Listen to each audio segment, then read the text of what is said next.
تو پھر آپ ہر معاملے میں یہ سمجھیں گے کہ اللہ کا تو یہ وعدہ ہے وَلَنَبْلُوَنَّكُمْ بِشَيْءٍ مِّنَ الْخَوْفِ وَالْجُوعِ وَنَقْصٍ مِّنَ الْأَمْوَالِ وَالْأَنفُسِ وَالثَّمَرَاتِ، ہم تمہیں ضرور آزمائیں گے خوف سے، بھوک سے، جان اور مال میں نقصان سے۔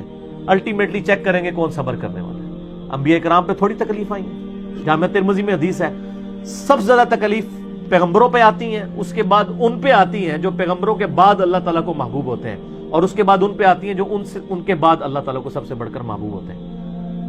حضرت حسین بن علی رضی اللہ تعالیٰ عنہ علیہ السلام پہ کتنی تکلیف آئی ہے، کوئی سوچ سکتا ہے کہ پورا خاندان جو ہے وہ ایک ہی دن کے اندر ختم کر دیا جائے سمیت ان کے، اور نہ صرف ختم کیا جائے بلکہ گھوڑوں کے ٹاپوں کے نیچے لاشوں کے ٹکڑے کیے جائیں۔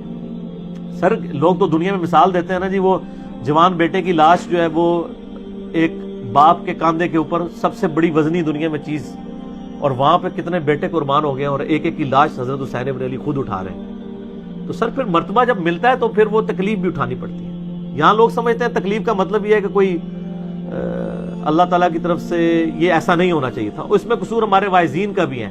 یہ جو لوگوں کو کہانیاں کرا رہے ہیں جی آپ بس جی نماز شروع کر دیں تو ساری تکلیفیں دور ہو جائیں گی، سر یہ کہاں لکھا ہوا ہے؟ تو نبی علیہ السلام ان کے صاحب نمازیں نہیں پڑھتے تھے، ان کی تکلیفیں کیوں نہیں دور ہوئی ہیں؟ تکلیفیں تو آنی ہیں، اور سر لوگوں کو تکلیفوں کے لیے گائیڈ کریں۔ گاڈ کے تصور کے بغیر آپ دنیا نہیں گزار سکتے، کڑ کڑ کے مر جائیں گے، ٹھیک ہے؟ اس میں آپ کو صرف ایک آیت ضمناً بتا تو مجھے چلتے ہوئے یاد آ گئی، سورہ الحدید میں ایک آیت ہے جس میں اللہ نے فلسفی بھی بتا دی۔ اعوذ باللہ من الشیطان الرجیم، بسم اللہ الرحمن الرحیم۔ سورۃ الحدید کی آیت نمبر 22 ہے، یہ کرامت ہے جی، ڈائریکٹ ہی نکل آئی ہے۔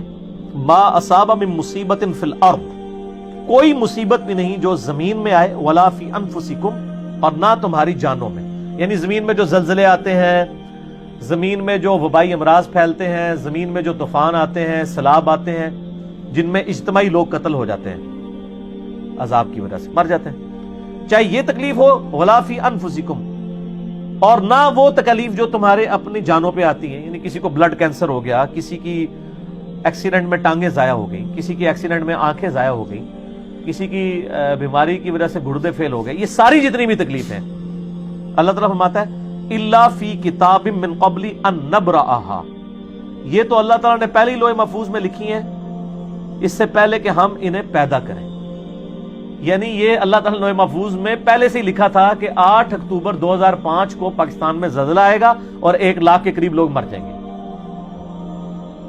تو لکھا ہوا۔ ویسے روزانہ ہی 1.5 لاکھ بندہ مر رہا ہے، لیکن وہ ہائی لائٹ نہیں ہوتا نا، کیونکہ سکیٹرڈ فارم میں مر رہا ہے۔ سر ہر 1 گھنٹے میں 6000 بندہ مرتا ہے، 1.5 لاکھ بندہ روزانہ مرتا ہے، اور ان میں سے 1.5 لاکھ مرنے والوں میں سے 30,000 سے زیادہ مسلمان ہوتے ہیں۔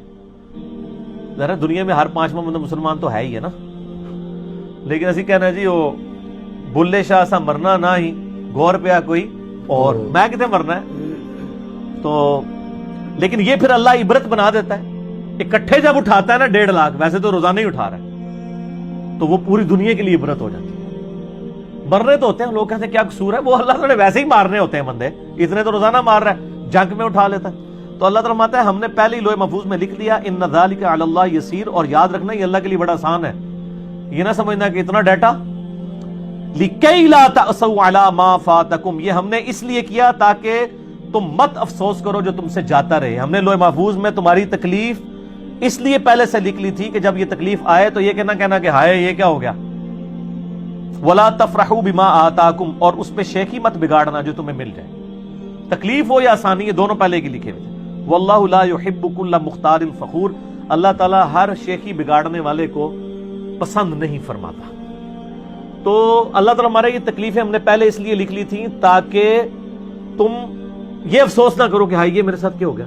اب لوگ کلمات کفر بھی بول دیتے ہیں، ہائی جی میرا ہی منڈا رہ گیا سی چکنے واسطے اللہ نو، میرا ہی بچہ رہ گیا تھا کہ اس کو اللہ تعالیٰ موت دیتا۔ تو سر پھر آپ خدا کو کیوں مانتے ہیں؟ چھوڑ دیں، خدا کو ماننے کا مقصد ہی یہ تھا، اور آپ دیکھیں اس کو ماننے میں آپ کو صبر تو آئے گا، اس پہ اجر بھی ملے گا۔ دوسری طرف اگر نہیں مانیں گے تو کیا تکلیف ٹل جائے گی؟ آپ کا ہی بھلا ہے، وہ تکلیف تو آنی ہے، یا تو نا خدا کا انکار کرنے سے تکلیف ٹل جانی ہے، تکلیفیں تو آنی ہیں۔